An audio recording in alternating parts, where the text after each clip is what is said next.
ഇന്ന് തുർക്കിയിൽ നിന്നുള്ള ഒരു നാടോടി കഥ പറഞ്ഞു തരാം. ഈ കഥയിൽ ഒരു കച്ചവടക്കാരനുണ്ട്. ഈ കച്ചവടക്കാരന് ഒരിക്കൽ നല്ല പൊരിച്ച കോഴിയെ തിന്നാൻ കൊതി വന്നു. അപ്പോൾ അദ്ദേഹം ചന്തയിൽ ചെന്നിട്ട് നോക്കി നല്ല ഒരു കോഴിയെ കണ്ടുപിടിച്ചിട്ട് ആ കോഴിയെ മേടിച്ചുകൊണ്ട് വന്ന് തൻ്റെ വീട്ടിലെ പാചകക്കാരനെ ഏൽപ്പിച്ചു. പാചകക്കാരനാണെങ്കിൽ നല്ല മസാലയൊക്കെ പുരട്ടി കോഴിയെ അങ്ങനെ പൊരിച്ചു. കോഴിയെ പൊരിച്ചുകൊണ്ടിരുന്നപ്പോൾ ഉണ്ടല്ലോ, ഈ കോഴി പൊരിച്ച മണം ജനലിൽ കൂടെ പുറത്തേക്ക് ഇങ്ങനെ ഒഴുകി പരക്കാൻ തുടങ്ങി. ആ വഴി ആ രാജ്യത്തെ ന്യായാധിപൻ ആ സമയത്ത് പോകുന്നുണ്ടായിരുന്നു. നല്ല കോഴി പൊരിച്ച മണം വന്നപ്പോൾ ഈ ന്യായാധിപനും ഈ കോഴിയെ തിന്നാൻ തോന്നി. അദ്ദേഹം ഈ ജനലിൻ്റെ അടുത്ത് ചെന്നപ്പോൾ പാചകക്കാരൻ അവിടെ നിന്ന് കോഴിയെ പൊരിക്കുന്നത് കണ്ടു. അദ്ദേഹം ആ പാചകക്കാരനെ അടുത്ത് വിളിച്ചിട്ട് പറഞ്ഞു, എനിക്ക് ഈ കോഴിയെ വേണം, നീ വേണമെങ്കിൽ വേറൊരു കോഴിയെ പൊരിച്ചോ. അപ്പോൾ പാചകക്കാരൻ പറഞ്ഞു, അയ്യോ എൻ്റെ യജമാനൻ എനിക്കിപ്പം വാങ്ങിക്കൊണ്ട് തന്നതാണ്, ഇനി ഉടനെ പോയി ഒരു കോഴിയെ വാങ്ങി വീണ്ടും പൊരിച്ച് വരുമ്പോഴേക്കും ഒരുപാട് താമസിക്കും, എൻ്റെ യജമാനൻ എന്നെ വഴക്ക് പറയും. അപ്പോൾ ന്യായാധിപൻ പറഞ്ഞു, ഞാനും ഇനിയിപ്പോൾ ഒരു കോഴിയെ പൊരിച്ച് തിന്നണമെന്ന് വെച്ചാൽ ചന്തയിൽ പോയി കോഴിയെ വാങ്ങി എൻ്റെ പാചകക്കാരനോട് കൊടുക്കണം. പാചകക്കാരൻ നീ പൊരിക്കുന്നത് പോലെ നല്ലവണ്ണം കോഴിയെ പൊരിക്കുമോ അതോ ഇതുപോലെ തന്നെ കിട്ടുമെന്നൊന്നും എനിക്ക് ഉറപ്പില്ല. എനിക്ക് ഇപ്പോൾ എനിക്ക് മണം കിട്ടിയ കോഴിയെ തന്നെ തിന്നണം.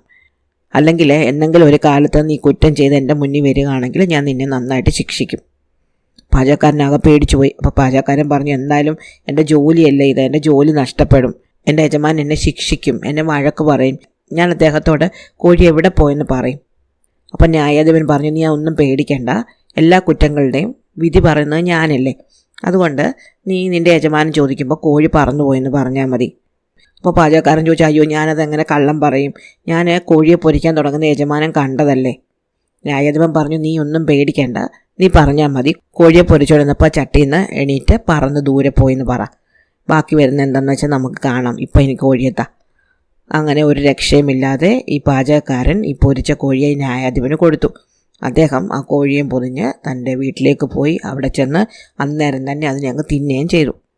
ഈ ന്യായാധിപൻ പോയി കുറച്ചു നേരം കഴിഞ്ഞപ്പോഴാണ് കച്ചവടക്കാരൻ കോഴിയെ തിന്നാൻ വേണ്ടിയിട്ട് അടുക്കളയിലേക്ക് വന്നത്. കുറേ നേരമായിട്ട് ഇപ്പോൾ കോഴിയെ കൊണ്ടുവരുമെന്ന് വിചാരിച്ച് നോക്കിയിരുന്നിട്ട് പാചകക്കാരൻ കൊണ്ടുവരുന്നില്ല. അതുകൊണ്ടാണ് അദ്ദേഹം അടുക്കളയിലേക്ക് വന്നത്. ചെന്നപ്പോൾ അവിടെ കോഴിയില്ല, പാചകക്കാരൻ അവിടെ നിൽപ്പുണ്ട്.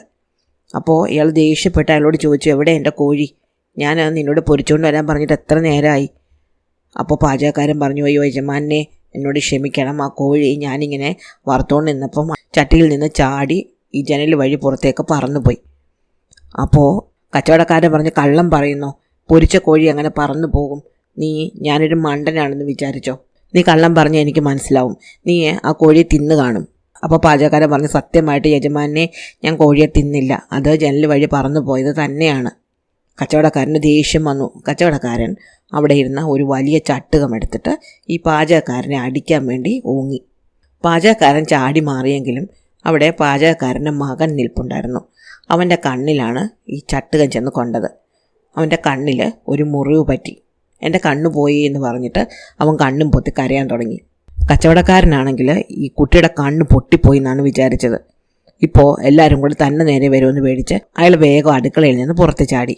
ഈ അടുക്കളയിൽ നിന്ന് പുറത്ത് ചാടിയപ്പോൾ അവിടെ റോഡരികിലായിട്ട് ഒരു വഴിയോര കച്ചവടക്കാരി അവരുടെ ചെറിയ മകളെ നിലത്ത് കിടത്തിയിട്ട് അവിടെ ഇരുന്ന് കച്ചവടം ചെയ്യുന്നുണ്ടായിരുന്നു. ഈ കച്ചവടക്കാരൻ നേരെ പുറത്തേക്ക് ചാടിയത് കുട്ടിയുടെ ദേഹത്തേക്കാണ്. അയാൾ ചെന്ന് വീണപ്പോഴേക്കും ഈ കുട്ടി അങ്ങ് മരിച്ചുപോയി. ആ സ്ത്രീ ആണെങ്കിൽ എൻ്റെ കുഞ്ഞിനെ കൊന്നേ എന്ന് പറഞ്ഞിട്ട് കച്ചവടക്കാരൻ്റെ നേരെ ഓടിച്ചെന്നു. അയാൾ ആകെപ്പാടെ പേടിച്ചു പോയി. ഒരു കുട്ടിയുടെ കണ്ണും പോയി, ഒരു കുട്ടി മരിച്ചും പോയി. നാട്ടുകാരെല്ലാം കൂടെ കച്ചവടക്കാരൻ്റെ പിന്നാടെ ഓടാൻ തുടങ്ങി. അയാൾ മുന്നേ ഓടി രക്ഷപ്പെടാണ്.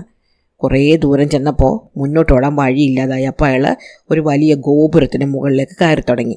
ഒരു വലിയ പള്ളിയുടെ ഗോപുരമായിരുന്നു.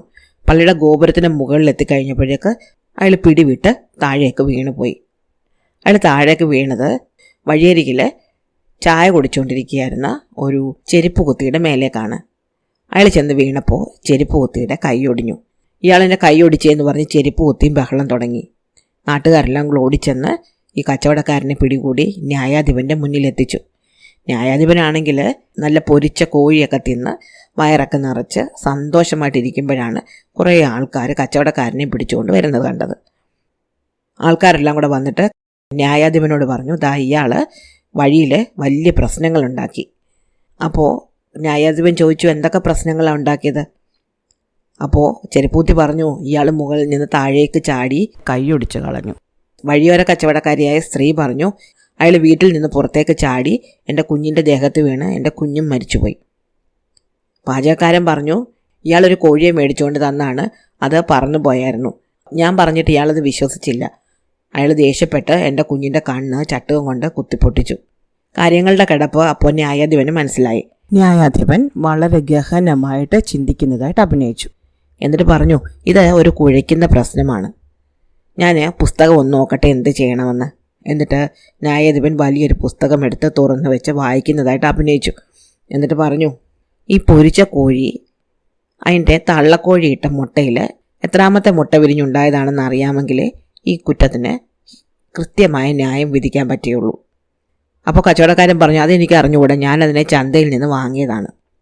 ന്യായാധിപൻ പറഞ്ഞു, ഈ കോഴി ഒരു തള്ളക്കോഴിയുടെ 7ാമത്തെ മുട്ടയിൽ നിന്നാണെങ്കിലും, അതല്ല ആ തള്ളക്കോഴി അതിൻ്റെ തള്ളക്കോഴിയുടെ 7ാമത്തെ മുട്ടയിൽ നിന്ന് വിരിഞ്ഞ തള്ളക്കോഴി ആണെങ്കിലും കോഴി പൊരിക്കുമ്പോൾ പറന്നു പോകാനുള്ള സാധ്യതയുണ്ട് എന്നാണ് ഈ പുസ്തകത്തിൽ എഴുതിയിരിക്കുന്നത്.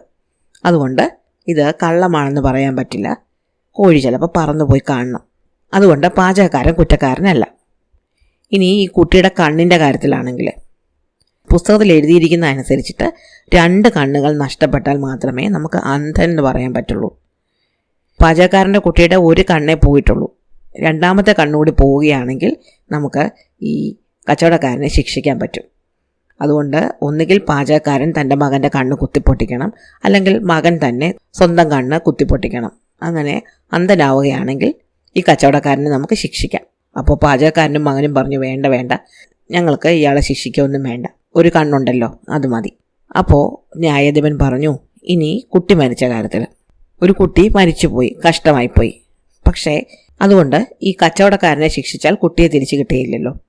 അതുകൊണ്ട് കച്ചവടക്കാരന് കുട്ടിയുണ്ടെങ്കിൽ ഈ വഴിയോര കച്ചവടക്കാരി ആ കുട്ടിയെ എടുത്ത് വളർത്തണം. അഥവാ കച്ചവടക്കാരന് കുട്ടിയില്ലെങ്കിൽ ഇനി ഒരു കുട്ടി ഉണ്ടാകുന്നത് വരെ കച്ചവടക്കാരി കാത്തിരിക്കണം. അപ്പോൾ കച്ചവടക്കാരി പറഞ്ഞു, എൻ്റെ കുഞ്ഞ് പോയി, എനിക്കിനി 2ാമതൊരു കുട്ടിയെ എടുത്ത് വളർത്താൻ താല്പര്യമൊന്നുമില്ല.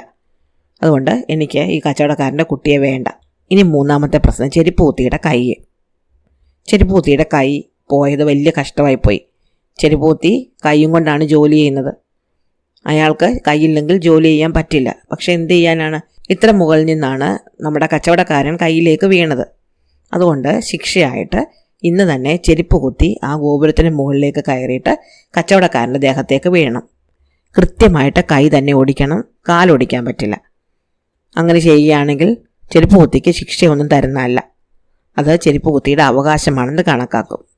ചെരുപ്പ് കുത്തി പറഞ്ഞു, അഥവാ ഞാൻ ചാടി വീണ് ഇയാളുടെ കാല ഒടിയുന്നെങ്കിലോ? അപ്പോൾ ന്യായാധിപൻ പറഞ്ഞു, അങ്ങനെ നിന്റെ കാല ഒടിയുന്നെങ്കിൽ കച്ചവടക്കാരൻ ഗോപുരത്തിന് മുകളിൽ കയറി നിന്റെ ദേഹത്തേക്ക് വീണ് നിന്റെ കാലൊടിക്കാൻ അയാൾക്ക് അവകാശം കൊടുക്കുന്നതായിരിക്കും. ഈ വിചിത്രമായ ന്യായവിധി കേട്ടിട്ട് ചെരുപ്പ് കുത്തി പറഞ്ഞു, എൻ്റെ കൈ ഒടിഞ്ഞത് ഞാനങ്ങ് സഹിച്ചു. എനിക്ക് ഗോപുരത്തിന് മുകളിൽ കയറി ചാടി വീണ് ഇയാളുടെ കൈയൊന്നും ഓടിക്കാൻ പറ്റില്ല. ഇയാളുടെ കൈ ഓടിക്കുന്നതിൽ ഒരു താല്പര്യമില്ല. ഞാനെങ്ങാനും വീണ് ഇയാളുടെ കാലൊടിഞ്ഞു പോയാൽ ആകെ കുഴപ്പമാകത്തില്ലേ. അതുകൊണ്ട് ഞാൻ ഇതങ്ങ് സഹിച്ചു. അങ്ങനെ അയാളും അയാളുടെ വീട്ടിലേക്ക് പോയി. പൊരിച്ച കോഴിയുടെ കാര്യം ഓർത്ത് സങ്കടപ്പെട്ട് കച്ചവടക്കാരനും തൻ്റെ വീട്ടിലേക്ക് പോയി. പൊരിച്ച കോഴിയെ തിന്ന് വയറ് നിറച്ച ന്യായാധിപൻ ഉറങ്ങാൻ തൻ്റെ അറയിലേക്കും പോയി. ഇഷ്ടമായോ കഥ? അടുത്ത കഥ അടുത്ത ദിവസം.